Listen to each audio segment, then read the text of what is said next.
Okay, fine. So first, guys, I wanted to just polish off the Simcha on Yom Tov issue. Now, where we left off, so as we'd seen, again, someone want to recount to me, right?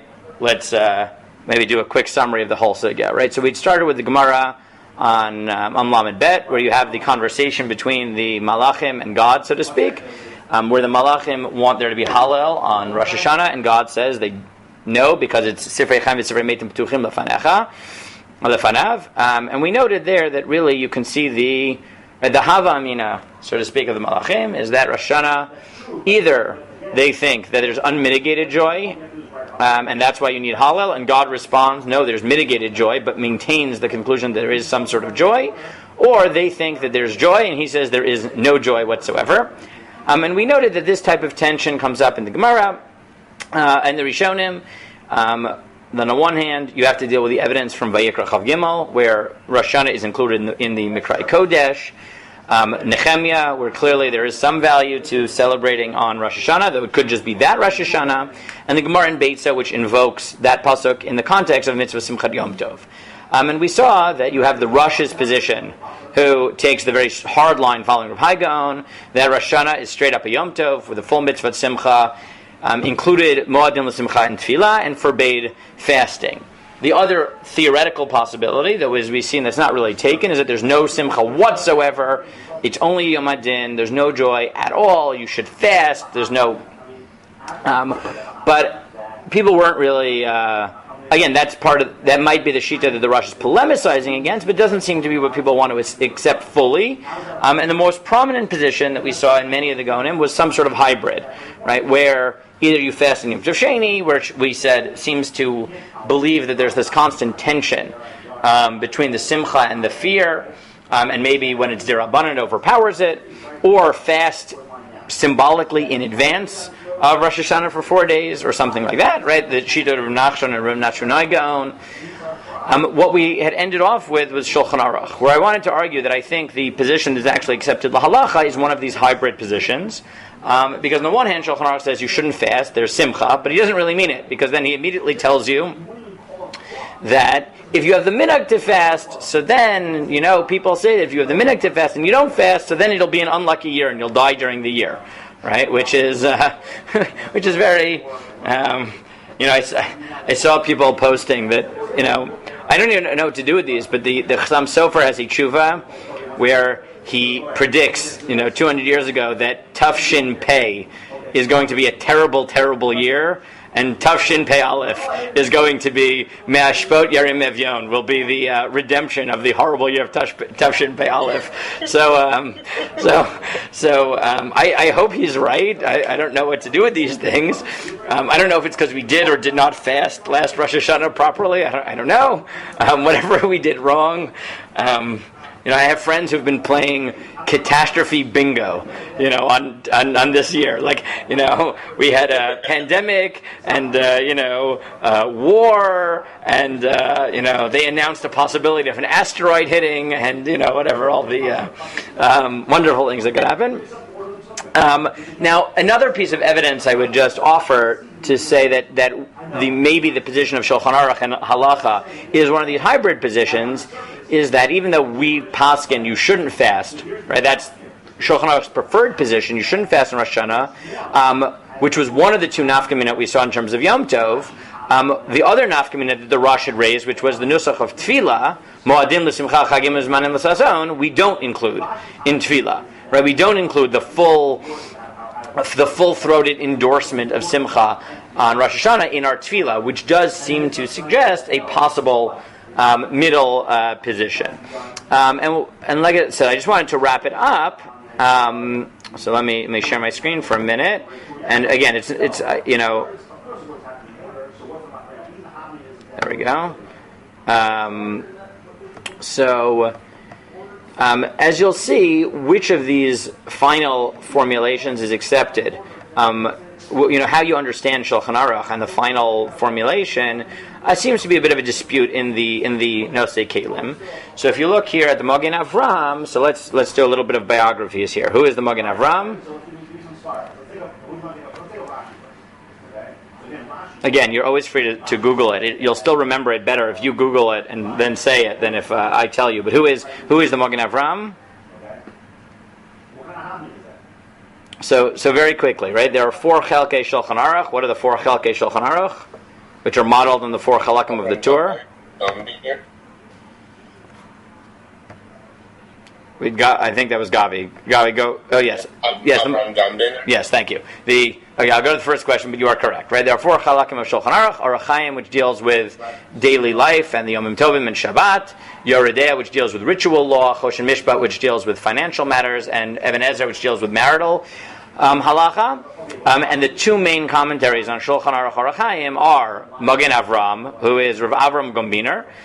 You're talking 1 generation or so after the Ramah. You're talking about the turn of the 17th century. Right? The beginning of the 1600s is the Magen Avram, which is one of the earliest commentators on Shulchan Aruch. The Levush is slightly earlier, but the other main commentary on Orach Chaim is the Taz, the Turei Zahav, which is written by Rav David Halevi Segal. Okay. Those are the 2 main commentaries on Orach Chaim. The commentary that you might be thinking of as the main commentary on Orach Chaim, which is the Mishnah Berurah, is a much later work. Magen Avram is the turn of the 17th century, and the Mishnah Berurah is written in the late 19th, early 20th century. The Mishnah Berurah, also known as Chavetz Chaim, right? Yisrael Meir Kagan died in the 1930s, and as Gavi has definitely heard from me several times, he has an obituary in the New York Times. We're not talking that long ago. We're talking someone who is relatively modern. So the Magen Avram is really a much earlier commentary by Rav Avram Gombiner. It was a bit of a controversial title to a Sefer because why do you think that the title to the Magen Avram was controversial? Many people did not like it, apparently. Because the Magen Avram is... Yeah. I mean, is it the copy off of the Shemona Esrei? Well, it's more than that. Who is the Magen Avram in Shemona Esrei? God, thank you. Yeah, it's not because it's copied Shemona Esrei, it's because he took the name of God, right? Magen Avram, the shield of Avram, is God, which is, possibly presumptuous to take that for your own name, as things go. So the Magen Avram cites the following. He quotes the Bach. Now, who is the Bach? The Bach is one of the main commentaries on the Tur. The Bach is the Bayit Chadash, and his name is Rabbi Yoel Sirkes. Okay, Sirkes, Sirkes, and he quotes Shem Harshal, Rav Shlomo Luria, who is a contemporary of Rabbi Yosef Karo and Rav Moshe Isserles, contemporary of the authors of Shulchan Aruch and Ramah. He's a cousin of the Ramah, Rav Shlomo Luria. Lo achil dagim b'Rosh HaShana shahiyu chevivim alav. Right, the Marshal also had a compromised position, which he would have meals, but he happened to really like fish, and he would refrain from eating fish on Rosh Hashanah. That was his way of nodding to the limited joy on Rosh Hashanah, because he wanted to minimize his desire, the fulfillment of his desires, with something substantial. V'chein katav b'shala b'shmo habach shel yibosh begadim chashuvim rak levanim. The shala also, right, the Shnei Luchot HaBrit, he also cites the Bach as saying that he wouldn't wear white clothing. He wouldn't wear the fanciest clothes he had. And he thinks that what this means, if you don't wear white, you shouldn't even wear significant clothing. And he quotes from the Magid Meisharim, the Parshat Nitzavim, Shelo le'achol basar v'lishto yayin b'Rosh Hashanah. Now, here's where I said the reason I believe that the Shulchan Aruch is taking a compromised position isn't just the compromises that he lays out in Shulchan Aruch, but is this passage that the Magen Avram alludes to in the Magid Meisharim. Now, again, the Magid Meisharim, which is your next source, this is a very weird source. So let's talk about this for a minute. Rabbi Yosef Karo, who's the author of Shulchan Aruch, writes several very, very important svarim. What are they? So first he writes a commentary on the Tur, an encyclopedic commentary on the Tur, which is known as Beit Yosef. Beit Yosef. Right? he writes a commentary on the Rambam, which is known as Yuri. What's Rabbi Yosef Karo's commentary on the Rambam? The Kesef Mishnah. Very good. The Kesef Mishnah. He writes a series of tshuvot called Avkat Rochel. He writes Shulchan Aruch, which is very famous. But he also writes a very weird Kabbalistic work called the Magid Meisharim, which is not a normal Kabbalistic work, but it is the conversations that he had with the Magid. Who is the Magid? The angels? Yes, Rabbi Yosef Karo claims to have had an angelic chavruta, the Magid, and he records his conversations. I don't know what this means, but remember, this is the same guy who wrote Shulchan Aruch. So I see your faces. I don't know what to tell you. I don't know what to tell you. But Rabbi Yosef Karo claims to have had a consistent chavrusa with an angel, the Magid, and that the Magid, he records these conversations in this book called Magid Meisharim. So this is a very hard read, so I'm going to read this with you, but this is what the Magen Avram invokes. So he quotes the Magid Meisharim, which is ordered al Seder HaParshiot. It's a very weird work for many ways. He also, as I mentioned, I think before last year, in his introduction to Magid Meisharim, he tells you that the angel told him that how much God loved him. And he quotes the Malach as saying that he, meaning Rabbi Yosef Karo, is Mechabarna Rabba de Eretz Yisrael, right? The greatest author in Eretz Yisrael, Pasakna Rabba de Eretz Yisrael, the greatest posek in Eretz Yisrael, and it goes on like this: Yosef Hamuchune Karo, Asher Melech Malchei Hamlachim Chafetz Bikaro, right? Yosef Karo, who the God, the King of Kings, loves him, playing off Esther. So I don't know what to do with this book. It's a fascinating book. But this is the Magid Meisharim. Okay, it's a little bit Kabbalistic-y. We'll try to read it. He writes, the language is very hard. V'bahani aser yomin, the aseret yimei tshuva, these 10 days. Glomechel bisra, you shouldn't eat meat all 10 days of the aseret yimei tshuva. Udilo lemishte chamra, nor should you drink wine. Bi'inach michle umishtaya aboy lemizar, and the other things you eat and drink, you should be careful. V'train yomin de Rosh HaShana, and the 2 days of Rosh HaShana, Remize Bina v'Chachma, they allude to the Kabbalistic sfirot of Bina and Chachma. Umishum hachi uf b'nei Eretz Yisrael avdin train yomin. And he says that's why in Eretz Yisrael you have 2 days of Rosh Hashanah, even though you don't in Chutz La'aretz. Again, I don't know what this means. Fine. Uvahai shat da'ani yomei de Shabbata batreya shleimuta. Okay, he goes on.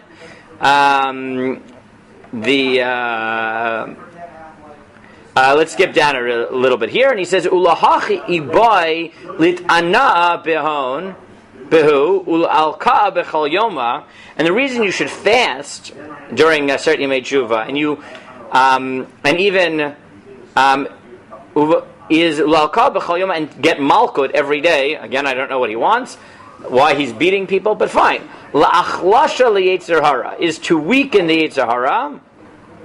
Ula'ayla b'chol yomin b'mayin chayin u'b'mikveh. You should go to a mikveh every day. U'listalka b'chesed, etc. And then he's skipping down. He says, "Umikol makom ibaylu lemechel b'bisr lo lemishtei chamra v'uf b'shar uchlen umashken lemizar behu." Right, and you shouldn't eat meat or wine, and you should limit even what you eat at all. And he says, "V'afal gav de Omar Ezra," even though it says, right, in Perkei of Nehemiah, "Echlu mashmanim hahu lechlal amma." That's just a regular person. V'ana mimalel yechidei skula. But I'm talking about special people, tzaddikim. V'tu, and furthermore, de mashmanim hainu shemen v'chem'a v'chalav. Maybe the good food he wants you to eat is not meat, it's not simcha. He wants you to have oil and butter and dairy products, avolo basar, but not meat, v'lo v'chein b'shtiya, nor wine when you drink. V'lo amar shtu yenot. He didn't say drink wine. Ela mashkin acherim de'inan mitukim, just other sweet drinks. ... Okay? So what does he tell you, right? It's pretty explicit here, what I was medayik already in Shulchan Aruch, but I think is even more explicit here in Rabbi Yosef Karo's treatment in Magid Meisharim, right? Which is that he thinks that Rosh Hashanah has a certain level of happiness, but it really is a hybrid day. There is no mitzvah of Simcha per se. There's something else, right? There's something else going on. There's some joy for the Hamon Am, for the regular people, but real tzaddikim should realize that its true identity is more Yira, and therefore they should either fast, or even if they're not fasting, they shouldn't eat meat, they shouldn't drink wine, they should have good food, but like lasagna and chocolate milk, I don't know, right? Well, whatever, right? Very fancy Rosh Hashanah meal. But you see pretty clearly that I think our diuk yesterday in Shulchan Aruch, the fact that we don't say Mo'adim l'simcha chagim izman l'zlason, we do tell you to eat and not fast, but we say theoretically you could fast, and even if you don't fast, you shouldn't have meat, or you shouldn't have wine, or even if you do, right? There's something lacking. You do seem to get the feeling that Shulchan Aruch at least takes a Rabbi Zucaro takes this.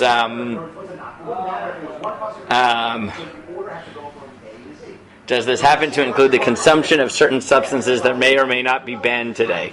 I don't know what to tell you. I don't know to what you refer. I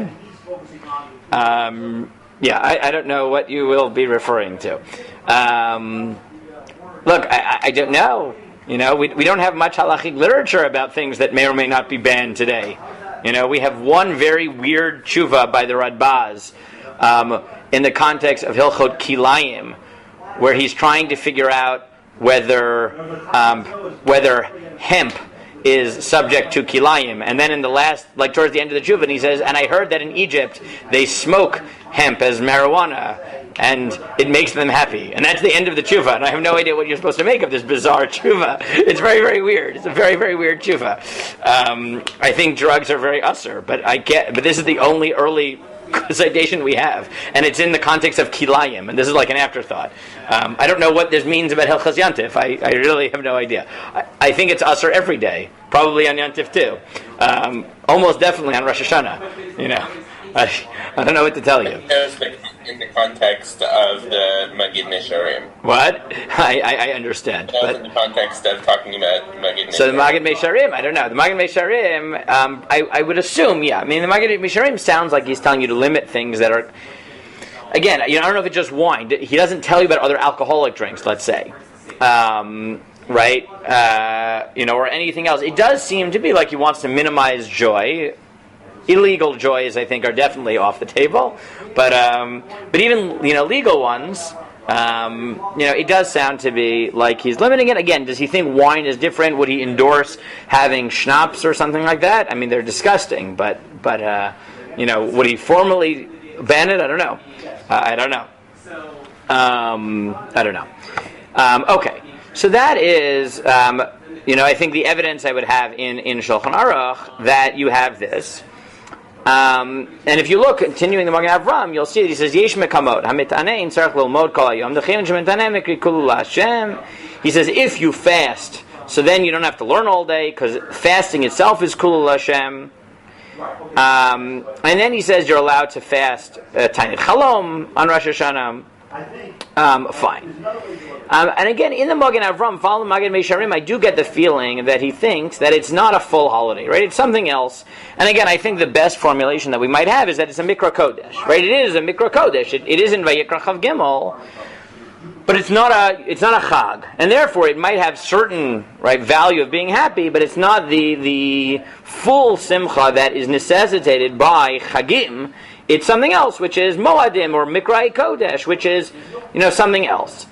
If you look, though, that's not accepted by all the Achronim, right? That's the way I think the Magen Avram takes Rabbi Yosef Karo. But if you look, for example, in the Kaf HaChaim, is a 20th century Sephardi posek. It's actually written by two different authors. It was finished off by Rabbi Ovadia Yosef after the main author died. So I actually don't know who's writing at this point in Orach Chaim. But he writes, Ratzalomar Avshehu Yom Din, even though it's a Yom Din, and you might have thought, therefore, that it's not full Simcha, he says, Mikol Makom Mitzvah V'shol V'samachta V'chagecha Shaykh Bey. He says, no, even though there's a Yom Din, so you might have thought you should minimize, there's a full Mitzvah of Simcha. Shegam Hu B'chlal Chag. Right? So So the Kaf HaChaim takes the position of the Rosh, right? That lahalacha, and this seems to be how he reads Shulchan Aruch, against the way I'm suggesting based on the Magen Avram and the Magen Mesharim. He seems to say that lahalacha we paskin that it's a full out chag, kedichtiv tiku v'chodesh shofar. Bekesel yom chagenu v'chein emar benechem yom echlu mashmanim shtei mamtakim ki kadosh hayom la'adonenu v'al te'etzu ki chedvar Hashem hi ma'uzchem v'oto yom Rosh HaShana havei. And the Mishnah Berurah seems to take this position as well. Ratzalomar af shehu yom din mikol makom mitzvah shel v'samachla v'chagecha shayich bei. Right, so the Mishnah Berurah and the Kaf HaChaim both seem to take the position that lahalacha we accept that Rosh Hashanah is a full chag with the mitzvah of Simcha. I will just note that even though that's true, and this comes back to Yehonatan's formulation all the way at the beginning of the sugya, the possibility that maybe Rosh Hashanah is a full Yom Tov, it is full Simcha, and nevertheless there's like this magic outside factor that it's a Yom Hadin, and therefore it's full Simcha, but there is, right, it's going to be contradictory. That I think is actually the Kaf HaChaim's position, lahalacha, because if you look, even though he said it's a full mitzvah of Simcha, he then says that Aval Mutter Litana Rosh Hashanah Litpalel Ad Chatzot Afal Gavde V'Shabbat V'Shar Yom Tov Asur. Right? He says, but nevertheless, on a normal Chag, you're not allowed to fast even until Chatzot. But in Rosh Hashanah, you're allowed to fast till Chatzot if you're davening. And therefore, I think that lahalacha, you actually get a lot of these formulations. The Mishnah Berurah seems to take the position of the Rosh. The Hamaskana is Rosh Hashanah is a full Yom Tov with full Simcha. Shulchan Aruch, I think, L'maskana, following the Magen Mesharim, takes the position, no, it's not a Yom Tov, it's not a Chag, it's a Mikra Kodesh. There's some Simcha, but because it's not a Chag, the joy is Me'ikara, limited, and therefore it allows for a certain hybrid nature. We don't say Ma'adim L'Simcha. If you want to fast, you really could. Even if you aren't fasting, you shouldn't have meat, you shouldn't have wine, right? That's much more hybrid. The Kaf HaChaim seems to take Yonatan's position, which is, no, it's a full Chag. But even though it's a full out Chag, and there's a mitzvah of Simcha, the reality that it's a Yom Hadin still somehow encroaches on that Simcha in unexpected ways, and therefore, the Kaf HaChaim on the one hand follows the Rosh and says it's a full mitzvah of Simcha, you're not allowed to fast, but you're allowed to fast until Chatzot if you're davening. Right, because you're davening, right? And that seems to be Yehonatan's position, I think, right? That it's full Simcha, but there's a reality. That as long as you're davening, you can fast. You don't have to stop davening in order to eat. Is that ever the case? Yes, that is normally the case, right? Normally, you're supposed to make sure that you don't fast until Chatzot. In a positive sense, you have to avoid fasting past Chatzot, which is why either if you follow, if you think it's mutter, drink water before davening, which is obviously the majority position, which is how I very much paskin. So at least just have a cup of water before davening if you know you're going to be davening past Chatzot. In some shuls, obviously, they'll break for a kiddush in the middle of davening, or something like that. But yeah, you really should make sure. During the summer, it's not a big deal. During the winter, people make this mistake all the time, right? Chatzot is like 11:30, and they fast until that's really problematic. Okay, Ezra, you have a question? Yeah. Yeah. So earlier you said there was a position that not to, like on Rosh Hashanah, you shouldn't be wearing white, right? Yeah, that's Magen Avram quoting the Shalah, quoting the Bach, yeah. So, I know on Yom Kippur we're like specifically supposed to wear white, like a kittel and all that. Right, so those are... Why would... Right, so it sounds like he's more talking about don't wear really fancy clothes, which in his time that was probably white. Okay. Yeah, I assume it sounds like he means more about fancy rather than the color white. You're right. On Yom Kippur, there's the minhag to wear white. Most people don't have that minhag in Rosh Hashanah. The Chazan does have that minhag. Right? Many shuls, the Chazan will wear a kittel. And again, I don't think the majority position is right. The majority position, I think, is much less limited. Right? Which is to say, no, it's really Simcha, but... right, meaning, I've never found anyone Lamaisa who doesn't have meat on Rosh Hashanah. Though I'll be honest, I do know I have a very good friend of mine who is he is the grandson of Rabbi Teitz. If anyone knows Rabbi Teitz, who was he was a leading posek in America in the 50s. and on. But contemporaneous for Moshe, that he was the rabbi in Elizabeth, New Jersey. Now his son, Rabbi Teitz, is the rabbi there. Their minhag, on Rosh Hashanah is obviously they have full Yom Tov meals, but they never go out or have guests. Right? They feel like that's too frivolous on Rosh Hashanah. You shouldn't be socializing, right? So that people find different ways of nodding to the solemnity of the day. I've never seen anyone Lamaisa do it in clothing. I think most people wear their normal Shabbos or Yom Tov clothing, whatever that is. In America, a suit. Here, probably not a suit. A white shirt and dark pants or some odd. But yeah, I've never seen anyone actually have this custom in practice. Okay, the rest of the positions here we'd already seen, so I think that really does wrap up the issue of Simcha on Yom Tov. And I just want to make a methodological point, is that in general, if you'll notice, all the positions that we've seen at this point, we basically mapped out as possibilities in those first 3 lines of the Gemara that we did. Right? We've now spent 4 shiurim, but a lot of times this is true in a sugya, is that if you just take the time to read the original sugya carefully and map out the logical possibilities. Okay, I didn't lose the internet, so that's good. That was just the lights. But often.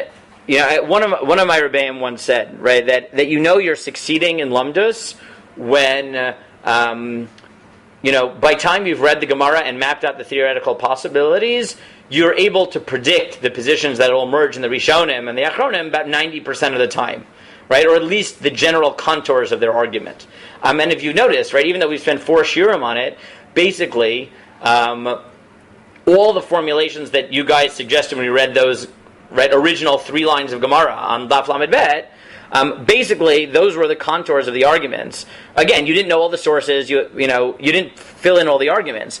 But in general, if you spend the time at the beginning of a sugya mapping out the theoretical possibilities, you should be pretty prepared for anything that's going to be raised in the Mefarshim. And as you've seen, you basically successfully did that all the way back on day 1 of the sugya. Now we've obviously put the filled out the skeleton of the sugya and given it its full body. But the basic arguments, the basic directions we could take, we pretty much predicted based on a careful read and careful analysis all the way on day 1. And that really should be your goal in any sugya, is to be able to successfully predict as many of the directions that are going to be taken by the Rishonim and, or the Achronim, or just in general in the sugya. So I think you guys should be proud of yourself on successfully doing that. And reading carefully and thinking carefully through the sugya. We still have time, so I guess we'll start on to the